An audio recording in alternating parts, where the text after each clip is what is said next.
Yes, welcome back, valued customers. Right now I'm going to show you a game between MRJobe and Stockfish, Stockfish level 8, played in January of this year. It's a very interesting game. I think you'll enjoy it. Stockfish, of course, being a very, very powerful engine. This is Stockfish at level 8. It's currently at level 37. They've had quite a few iterations since then. They skipped quite a few levels because they just didn't like the numbers, frankly, and they went straight to 37. They did 9, then they jumped over it. They jumped through many of them. So anyway, as you'll see here, what you see on the board is a very, very precarious situation. White, MRJobe's playing white, and black, Stockfish 8, is dominating the board. This is one of the most powerful chess engines that's out there. It pretty much destroys GMs, and they don't really have much of a chance. Sorry, I'm getting up. My eye is a little watery there. So anyway, as you see here, white is pretty much stifled. He doesn't have a whole lot of mobility. He doesn't have hardly any control of the board whatsoever. He only has a few moves, pawn moves, and maybe some rook moves over here. While black, of course, has all these moves. He can move this bishop all along here. He can move this bishop here or down this way. He could actually attack the king. I mean, we're in a very bad situation here. I mean, if he gets this chance to move, he'd take this. The queen would have to take. The knight would take that, and you're down. You're pretty much hopeless. Well, this whole situation looks hopeless anyway. But somehow, during this game, as you see, this is in the middle of the game, Marshall was able to finagle away to end up with rooks, 6 rooks on the back rank. I've never seen this before. I mean, the moves he was making just spectacular. You will never see it again. I don't think I will, at least. So let's go over this game. Let's see what Marshall does to try to thwart this terrible position. So let's do it. The first move Marshall makes is to actually trade rooks. So he moves up and takes the rook on h8. Stockfish, of course, has nowhere to go. He has to take back on that rook. Marshall then moves another rook into the line of into the h file in order to attack the queen, the king again. Now Marshall, of course, he's looking at this and he says, "This is hopeless.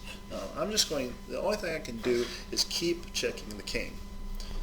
So that's what he does. I mean, basically, you're looking at him and you're like, "Hang on, what are you doing, Marshall? You're just trying to extend the game to the inevitable conclusion of loss."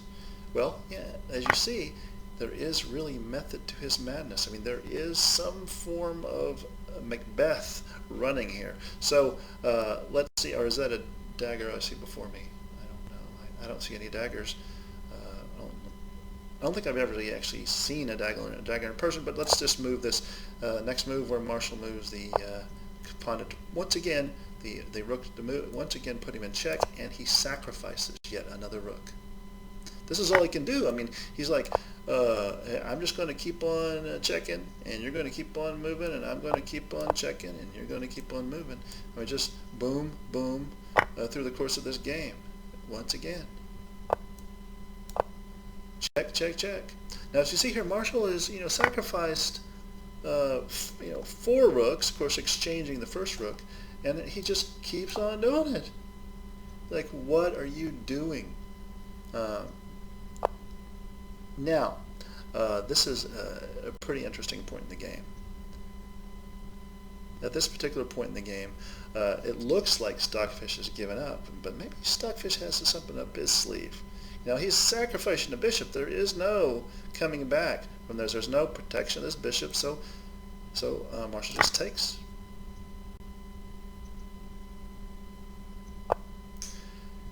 He comes and he sacrifices another bishop. It's like, what are you doing? I mean, he can still move his king out of the way. And I was looking at this, and other people who were analyzing this game were stunned at Stockfish. Like, what are you doing, Stockfish? But there was a reason for this. Finally, when they saw it later, they went, oh, Okay, that's why he did it. So he sacrifices another bishop. What's he going to do now? He slides his king over. He doesn't want to sacrifice his queen. He's like, that's not a very nice trade. Of course, I need to keep my queen just to be able to do something. But what does he do? I want you to take a look. I want you to spend some time. I'll give you 10 seconds to come up with one of the most amazing moves in chess in the 21st century. Of course, yes, he does check him again and sacrifices yet another rook. He's just, what is he going to do? He has to continue to check him, otherwise the game is pretty much over with all these pieces just down here pounding away on the pawns. I mean, he could take this pawn, that pawn, that pawn. He could come back for slam, bang. And then this is pretty much, death incarnate right here. But you see, think, well, the queen is protecting this pawn, so even if he came down and he hit this, and he could actually hit it right here, well, he's going to take the queen, but he's still got all these pawns. He would have a knight and a rook just to destroy the board. They could piece the board back together again afterwards, but once you destroy a board, it's not really going to be the same. So let's look at this now. What is Marshall going to do? Is he going to move the pawn right here up to attack that pawn and maybe hope that Stockfish doesn't take his pawn and keep it from kinging? Of course, he could always bring he can't bring the king over because it would be protected by the pawn or blocked by the pawn. But this is one of the most amazing moves in chess I've ever seen. He slides the queen over. You say, well, isn't this doing the same thing? Isn't this the same exact situation as before?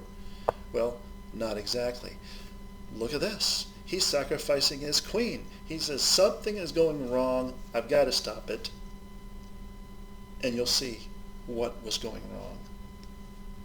Marshall takes the queen, forcing only one possible move. He has to move his king over, and Marshall slides up the queen into the h7 square, protected by the pawn. The king has to slide over one more space. Checkmate. Checkmate. I was just flabbergasted. I said, how did this happen? How was?